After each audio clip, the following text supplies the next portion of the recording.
get started. Should we turn the lights off? Yes.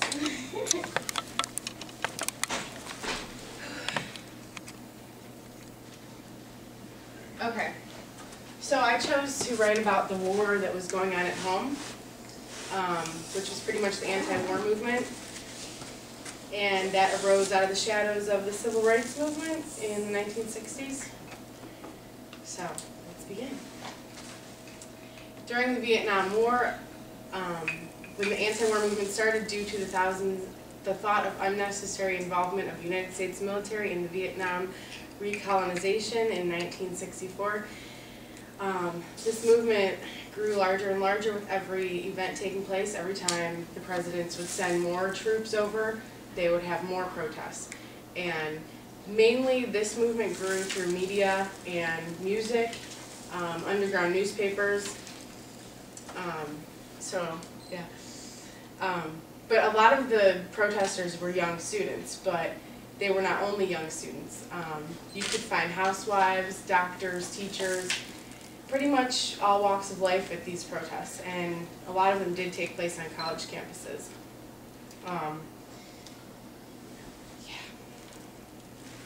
Peaceful protest. I was getting there. You're not invited next time. That's my mom. She likes to tell me I'm doing stuff wrong. Mine too, don't worry. All day. All day. Hi, welcome. Okay.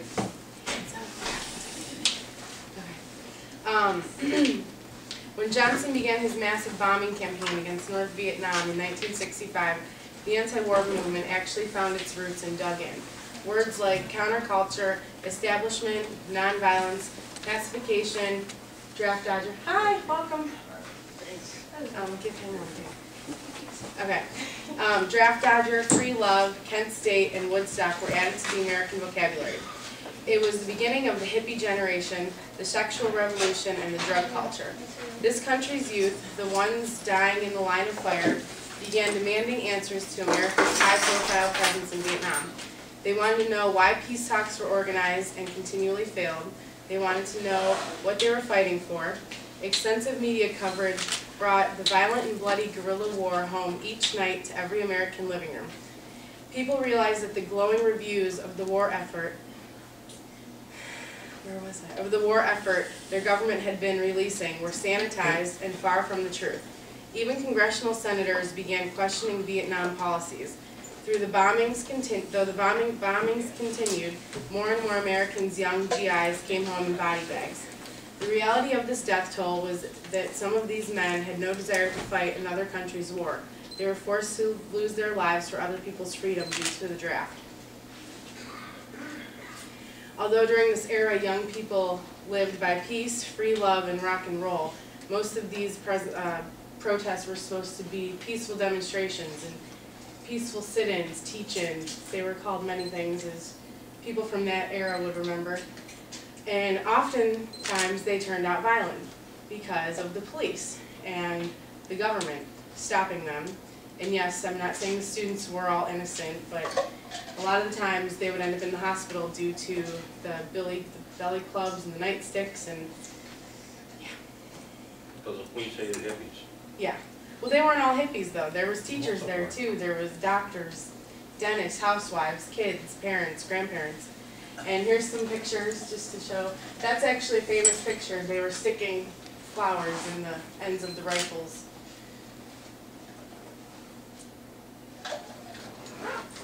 And here's just to show like the amount of people that would show up. The one, they had like 250,000 people in Washington. And look, these are professionals. These aren't hippies, these aren't young people. I'm sure you've all heard of the Kent State shootings, massacre at Kent State. Even today, the school holds a memorial every year on May 4th, and not a lot of people actually know what happened that day. On May 4th, 1970, students at Kent State University began an anti-war protest opposing Nixon's invasion of Cambodia. Armed guards were stationed on the campus on May 1st, and they would walk around every day with their M14 ammo clips strapped to their chests. On May 4th, oh, there's a typo. On May 4th, there were no gun clips on their uniforms. Their weapons were locked and loaded. When the students refused to back down, the guards fired 67 rounds of ammunition at the unarmed students.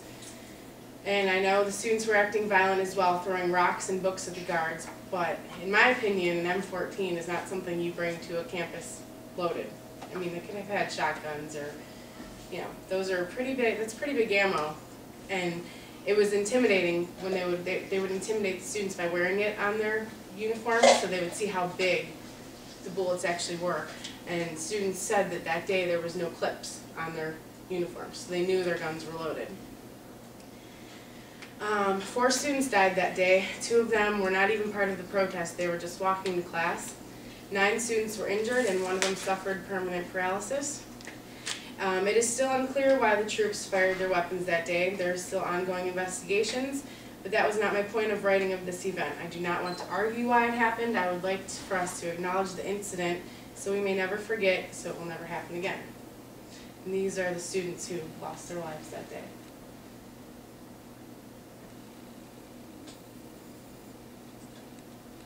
And here's pictures from that day.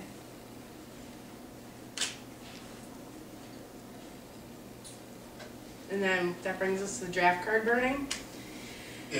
During the Vietnam War and during the anti-war movement, at most of the protests they'd have sections where they'd burn their draft cards. And they'd have signs that said, "Free draft card burning here." This was actually against the law. And there were court cases, the United States versus O'Brien, Tinker versus Des Moines Community School, Cohen versus California. They called it a non-violent violation of the Selective Service Act. And this is pictures of them burning their draft cards. Although the Vietnam War is one of the most opposed conflicts that the United States has been involved in, I do know that our country and our government has learned a lot from the problems faced between 1964 and 1973. I cannot conclude my exact feelings about this conflict because I'm still learning as much as I can about it. I do know, however, our lives would probably be somewhat different if we had not had experienced the anti-war movement and the civil rights movement. I know a lot of influential members of these movements died way too young, and I can only imagine the good they could have continued to do if they had not had their lives taken from them so young. And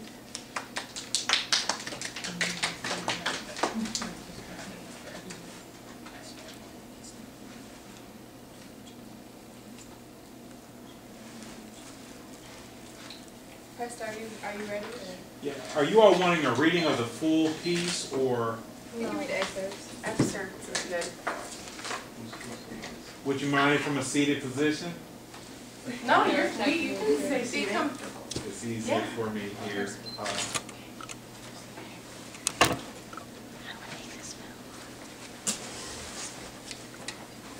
Mr. Chairman, ladies and gentlemen, I need not pause to say how very delighted I am to be here tonight. And how very delighted I am to see you expressing your concern about the issues that will be discussed tonight, turning out in such large numbers. I also want to say that I consider it a great honor to share this program with some of the distinguished leaders and personalities of our nation. Of course, it is always good to come back to Riverside Church. Over the last 8 years, I've had the privilege of preaching here almost every year in that period. And it is always a rich and rewarding experience to come to this great church and this great pulpit. Why are you speaking about war, Dr. King? Why are you joining the voices of dissent? Peace and civil rights don't mix, they say.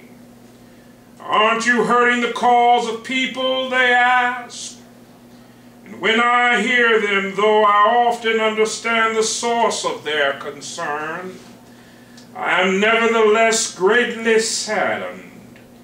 For such questions mean that the inquirers have not really known me, my commitment, or my calling. Indeed, their questions suggest that they don't know the world in which they live. In the light of such tragic misunderstanding, I deem it of signal importance to try to state clearly, and I trust concisely, why I believe the path from Dexter Avenue Baptist Church, the church in Montgomery, Alabama, where I began my pastorate, leads clearly to this sanctuary tonight. Tonight, however, I wish not to speak with the NLF, but rather to my fellow Americans who with me bear the greatest responsibility in ending a conflict that has exacted a heavy price on both continents. It then skips and breaks down into the importance of Vietnam. Again, giving some significance headers in the opening paragraphs, doing the edits there in the reading as such. Since I'm a preacher by trade, I suppose it is not surprising that I have 7 major reasons for bringing Vietnam into the field of my moral vision. There is at the outset a very obvious and almost facile connection between the war in Vietnam and the struggle I and others have been waging in America. Perhaps the more tragic recognition of reality took place when it came clear to me that the war was doing far more than devastating the hopes of the poor at home. It was sending their sons and their brothers and their husbands to fight and die in extraordinarily high proportions relative to the rest of the population. We were taking the black young men who had been crippled by our society and sending them 8,000 miles away to guarantee liberties in Southeast Asia, which they had not found in Southwest Georgia and East Harlem. So we have been repeatedly faced with the cruel irony of watching Negro and white boys on TV screens as they kill and die together for a nation that has been unable to seat them together in the same schools. My third reason moves to an even deeper level of awareness, for it grows out of my experience in the ghettos of the North over the last 3 years, especially the last 3 summers. As I have walked among the desperate, rejected, and angry young men, I have told them that Molotov cocktails and rifles would not solve their problems. I have tried to offer them my deepest compassion while maintaining my conviction that social change comes most meaningfully through non-violent action. But they ask, and rightfully so, what about Vietnam? They asked if our nation wasn't using massive doses of violence to solve its problems, to bring about the change it wanted. Their questions hit home, and I knew that I could never again raise my voice against the violence of the oppressed in the ghettos without having first spoken clearly to the greatest purveyor of violence in the world today, my own government.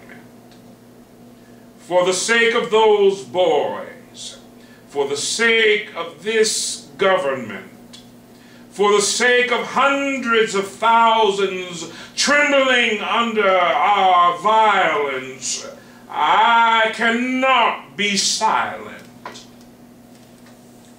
For those who ask the question, aren't you a civil rights leader?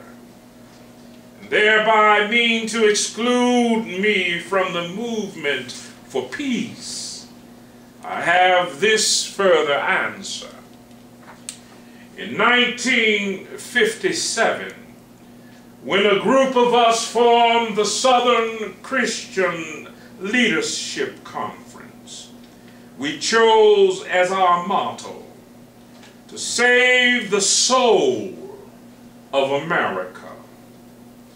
We were convinced that we could not limit our vision to certain rights for black people, but instead affirmed the conviction that America would never be free or saved from itself unless the descendants of its slaves were loosed completely from their shackles they still wear. In a way, we were agreeing with Langston Hughes, that black bard of Harlem, who had written earlier, oh yes, I say it plain, America never was America to me, and yet I swear this oath, America will be. Now, as if the weight, okay, I don't know, again, this is quite a bit, I'm just through like the first 2 pages now. Conversation now goes into strange liberators. Finally, I try to delineate for you and for myself the road that leads from Montgomery to this place. Okay. Strange liberators. And as I ponder the madness of Vietnam, search within myself for ways to understand and respond to compassion, my mind goes constantly to people of that peninsula. I speak now not of the soldiers of each side, but simply of the people who have been living under the curse of war for almost 3 continuous decades now. I think of them too because it is clear to me that there will be no meaningful solution there until some attempt is made to know them and hear their broken cries. They must see Americans as strange liberators. Our government felt that the Vietnamese people were not ready for independence. We again fell victim to the deadly Western arrogance that has poisoned the international atmosphere for so long. With that tragic decision, we rejected a revolutionary government seeking self-determination. and a government that had been established not by China, for whom the Vietnamese have no great love, but by clearly indigenous forces that included some communists. For the peasants, this new government meant real land reform, one of the most important needs in their lives. For 9 years following 1945, we denied the people of Vietnam the right of independence. For 9 years, we vigorously supported the French in their abortive effort to recolonize Vietnam. Before the end of the war, we were meeting 80% of the French war costs. Even before the French were defeated. After the French were defeated, it took as if independence and land reform would come again through the Geneva Agreements. But instead, there came the United States. The only change came from America as we increased our troop commitments in support of government which were singularly corrupt, inept, and without popular support. They watch as we poison their water, as we kill 1 million acres of their crops. They must weep as the bulldozers roar through their areas preparing to destroy the precious trees. They wander into the hospitals with at least 20 casualties from American firepower for one Viet Cong inflicted injury. So far, we may have killed 1 million of them, mostly children. They wander into the towns and see thousands of the children, homeless without clothes, running in packs on the streets like animals. They see the children degraded by our soldiers as they beg for food. They see the children selling their sisters to our soldiers, soliciting for their mothers.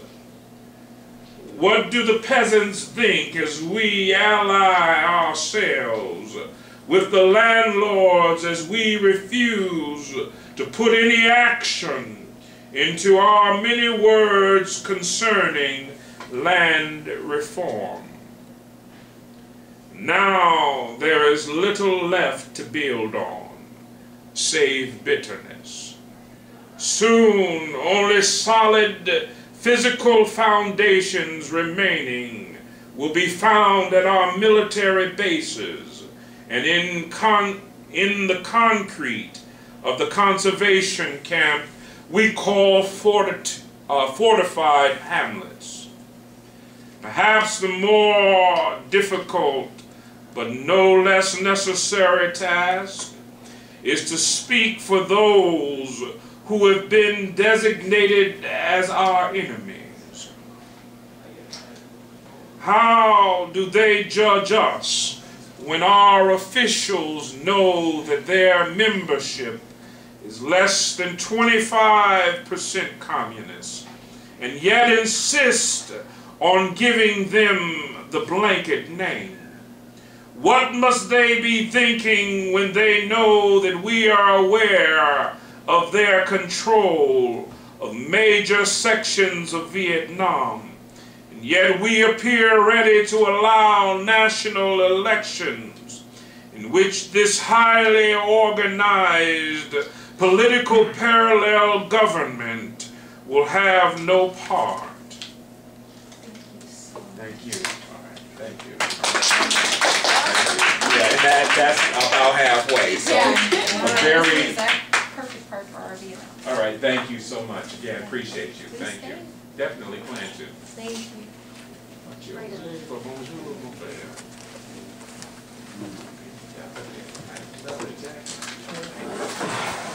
Okay, we're gonna shift gears a little bit. Well, first of all, I want to say thank you all for coming this afternoon. And my name is Melissa. I'm a junior here at Cleveland State, majoring in film and digital media with a minor in sociology and Black studies. And when we first thought about doing a presentation on the Vietnam War, I have to admit my ignorance because I was born in 1990. And while we may have discussed it in history class, it really requires a lot of independent research. So I put together a little video from pictures and clips I found on the internet for your enjoyment.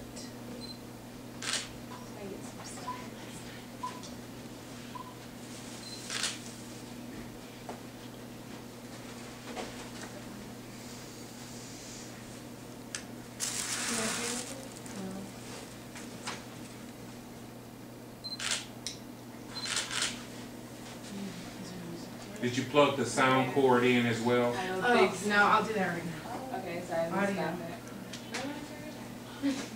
Yeah, we might want to turn it down a little now. Okay. Sorry. The ear thing on right here. We're gonna make it. We're technologically challenged a bit, so thank you very much for bearing with us. It should work now. You turn the microphone on. That's the microphone. Not your ears. Yeah, everyone cover your ears. Yeah.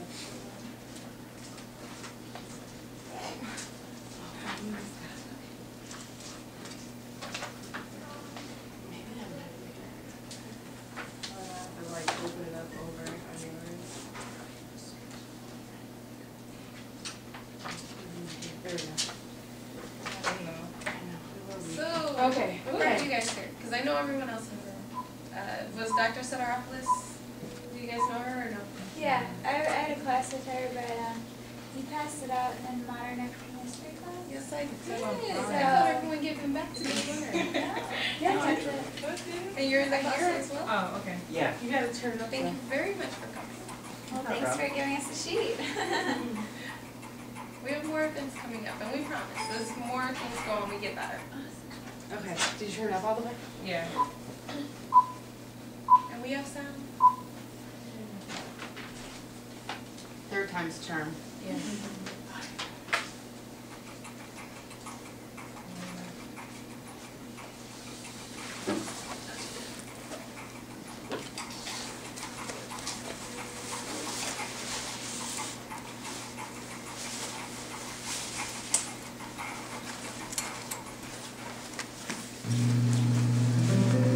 I think the biggest thing that we feel over here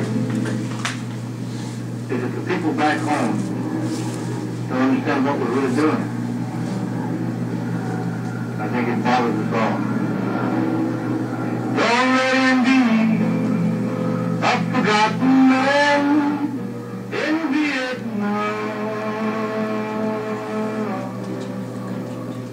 He comes from the city, the towns and the country, regular reservist for a draftee. He doesn't like to fight, but he knows his cause is right, so he's ready to fight or to die. He doesn't carry a placard, he only carries a gun, and he'll be the happiest when this war is won. He doesn't understand some of the folks back home, and sometimes he feels that he is all alone. Don't let him be a forgotten man in Vietnam.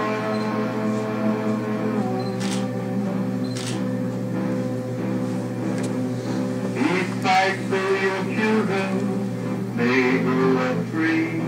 He battles an enemy that he seldom sees. He says a prayer each night that he may see the dawn. He lives for the day when he can go back home.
Plain, South Vietnam, where a squad of U.S. 8th Cavalry is ambushed by an entire regiment of Viet Cong guerrillas. The 8-man unit is on its way to help fellow GIs under enemy fire. BC machine guns and snipers zero in, killing one and wounding two. Unknowingly, they had stumbled on the enemy's escape route. Helicopter gunships rush in to support the trapped, outnumbered ground troops, searching out guerrilla positions and firing rockets into them. A dramatic rescue of one of the wounded. As the rest of the squad lays down heavy cover fire, one GI daringly goes to the aid of a stricken buddy. Frequent rocket strikes for the helicopters provide added cover as the firefight rages on. Artillery is called down around their position so they won't be overrun, and the squad digs in. From this narrow trench, they fought off snipers, fed the wounded, and tried to patch them up since they had no medic.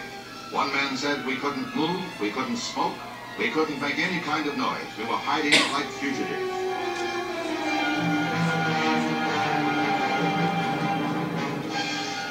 Rescue helicopters arrive after the Viet Cong guerrillas melt away into the jungle. The evacuation of the wounded is swift and efficient, supervised by 8th Cavalry Lieutenant Colonel R.D. McClure.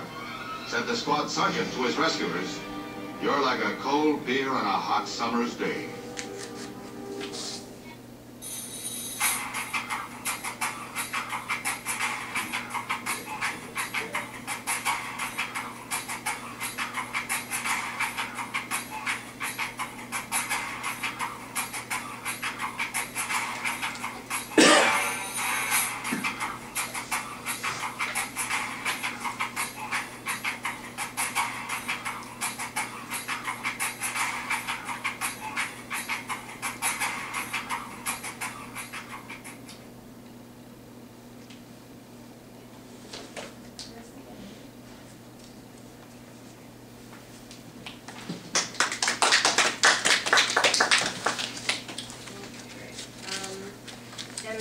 Part of my presentation of the program is the poetry that was written during the Vietnam War. The first one is called "Tell Me Lies About Vietnam" by Adrian Mitchell. I was run over by the truth one day. Ever since the accident, I've walked this way. So stick my legs in plaster. Tell me lies about Vietnam. Heard the alarm clock screaming with pain. Couldn't find myself, so I went back to sleep again. So fill my ears with silver. Stick my legs in plaster. Tell me lies about Vietnam. Every time I shut my eyes, all I see is flames. Made a marble phone book and I carved out all the names. So coat my eyes with butter. Fill my ears with silver. Stick my legs in plaster. Tell me lies about Vietnam. I smell something burning. Hope it's just my brains. They're only dropping peppermints and daisy chains. So stuff my nose with garlic. Coat my eyes with butter, fill my ears with silver, stick my legs in plaster, tell me lies about Vietnam. Where were you at the time of the crime? Down by the cenotaph drinking slime? So chain my tongue with whiskey, stuff my nose with garlic, coat my eyes with butter, fill my ears with silver, stick my legs in plaster, tell me lies about Vietnam. You put your bombers in, you put your conscience out, you take the human being and you twist it all about. So scrub my skin with women, chain my tongue with whiskey, stuff my nose with garlic, coat my eyes with butter, fill my ears with silver, stick my legs in plaster. tell me lies about Vietnam. The second poem is Mud in Vietnam by Julius Lester. Vietnam is muddy, back roads through helmets that had no roads, not even for ox cart, in the time of the French, when thatched huts were scattered through fields that were deserts in dry season, lakes where no fish swam in rainy season. Vietnam is muddy, back roads between the canals and the rice fields that are green, green, green, a gentle undulating green, where there are 15-foot deep bomb craters that will grow into a playful yellow at harvest time. Vietnam is muddy, back roads that splatter the clothes as army trucks hurry beneath the ever-threatening sky, where a distant cloud may be F-105s. We have done nothing to the Americans. And life is no more than that of a rice kernel falling from a peasant's basket into the mud and being stepped on. The mud of Vietnam is woman thigh deep, with back bends, for muddiness is next to godliness, woman thigh deep in the films of Hung Yen province, carving slabs of mud that will be cut to brick size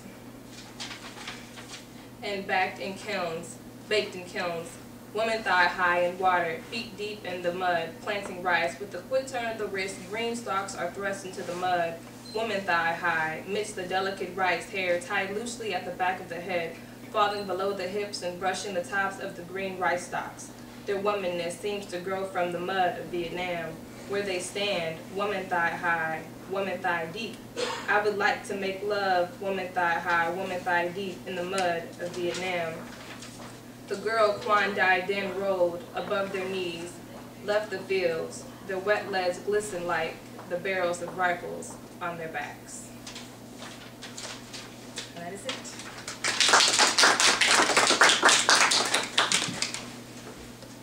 Before I begin my section in the presentation, I wanted to let you guys know that a part of what inspired this event for today is the Western Reserve Historical Society has an exhibit running through June 5th of this year called Soul Soldiers. Originally it was supposed to end, I believe, last September or November, but it's been extended.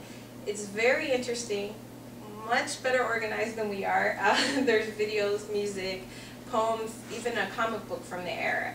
And believe me, it's extremely interesting. And with the student ID, I believe it's free. And without a student ID, I think it's about $5.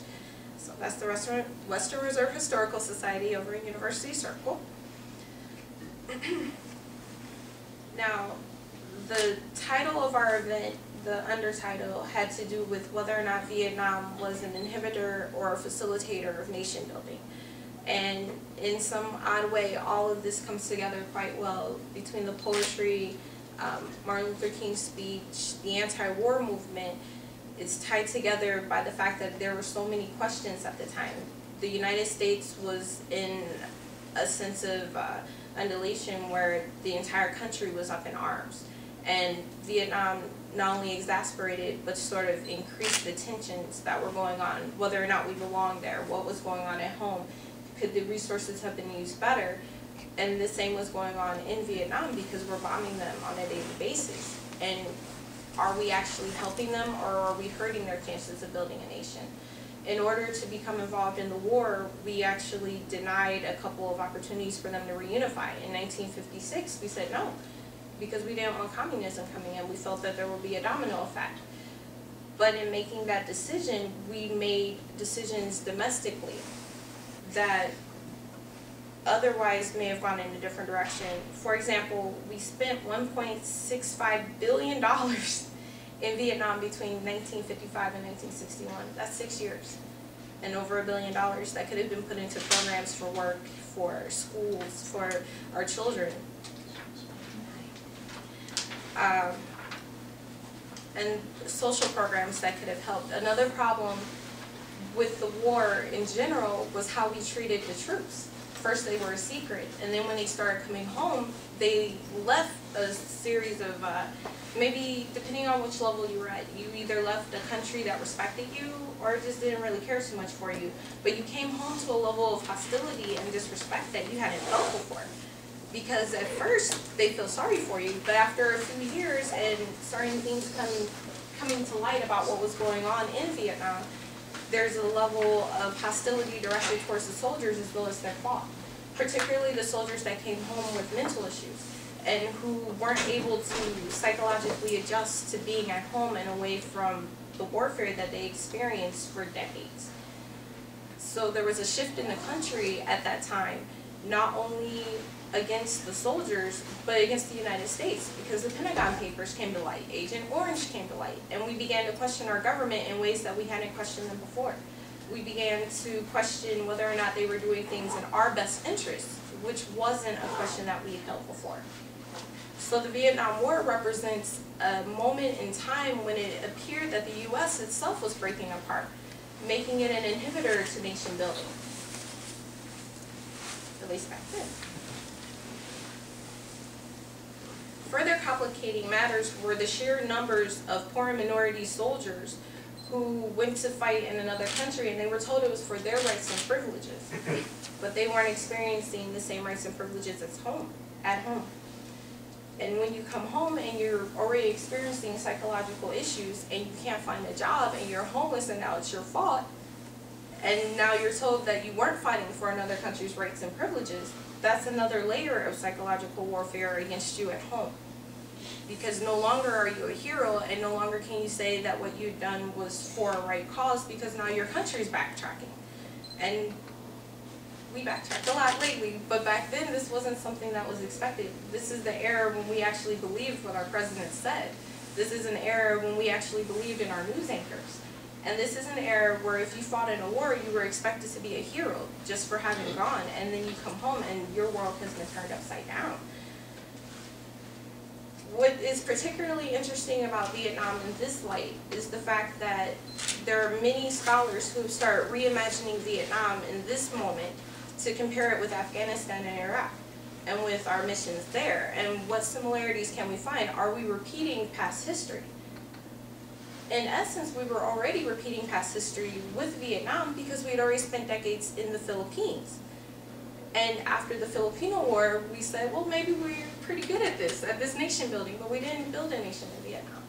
We essentially destroyed nations.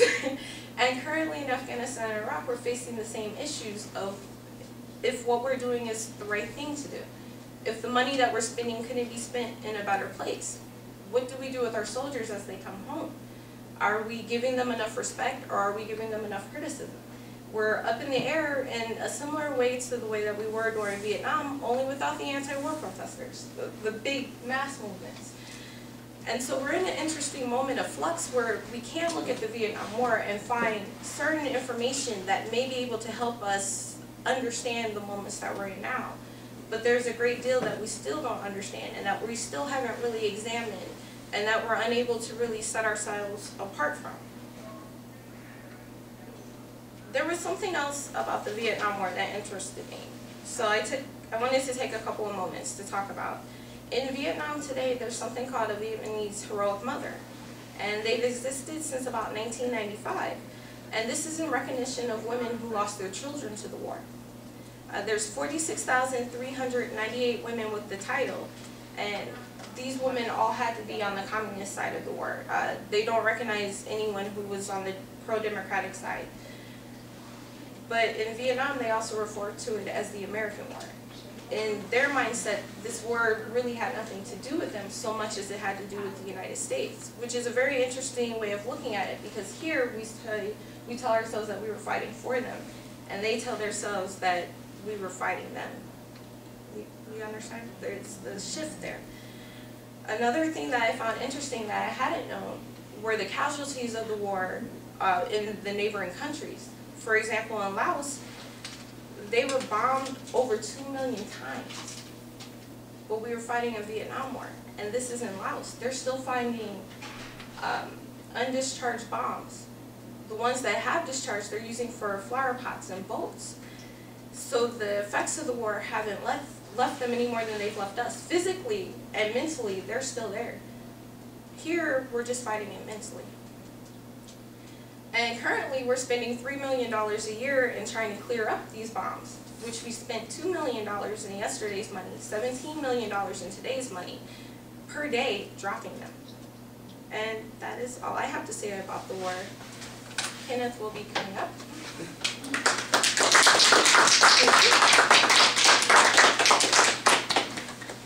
That's one strong sister, man. Fredo, you know what's up. Oh man, I mean, I just came in the. Oh, sorry, you ready? Okay, great. I just came in and just to hear that it brought to light a lot of things that reminded me of. I was actually growing up in the aftermath in the early '80s. I just knew it was a war and that the soldiers were being mistreated, and then it was an influx of a lot of movies such as Platoon. So I'll segue into that. Show you maybe some of the students, some of us older ones who know a little bit about the Vietnam. Some of us who lived in that era, some of us post-era. It'll probably bring back some memories. I'll probably start off, since I mentioned Platoon, I'll probably start off with like a clip from it.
It's a scene where some of the injured soldiers were being lifted out.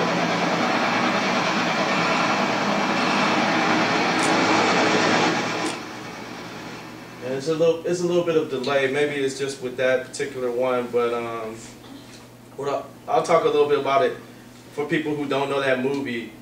Charlie Sheen was the star. It was directed by Oliver Stone, and Oliver Stone was actually sort of like born with, I mean, he had a little silver spoon in his mouth, so he was actually well off, and he went to the Vietnam War to kind of investigate for himself when he was a young man.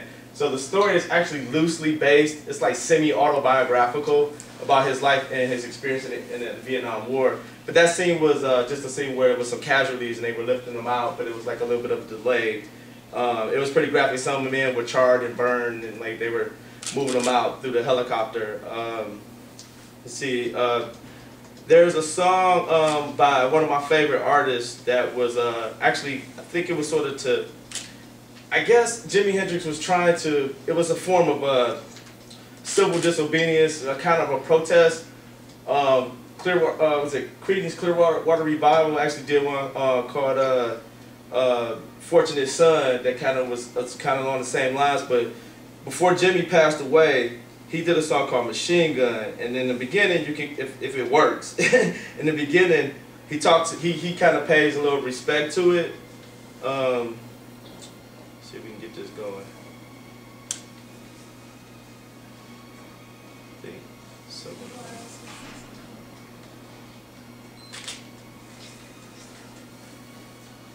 Just go to YouTube. Okay, yeah. I'm just gonna go straight to YouTube and put it in because some of the links aren't working. Okay, give me a second, just bear with me. Who can hear the background? That's from the movie. Yeah, but I don't see the screen.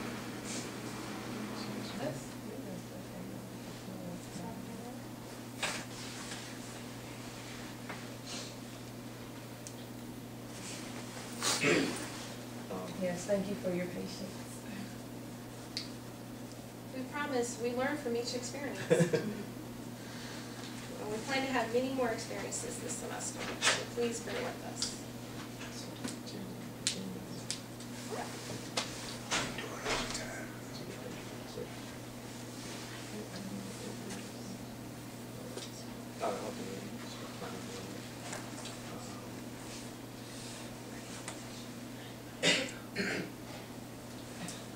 This was at the Fillmore East 1970, a year before I was actually born. So he actually mentions Vietnam soldiers and what was going on at the time.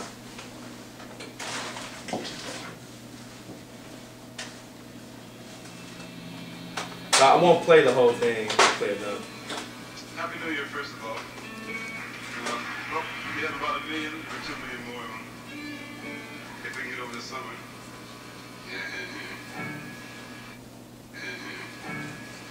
But to dedicate this one to the drag scene that's going on. All the soldiers that are fighting in Chicago and Milwaukee and New York. Oh yes, and all the soldiers fighting in Vietnam. I had to do a thing called Machine Gun.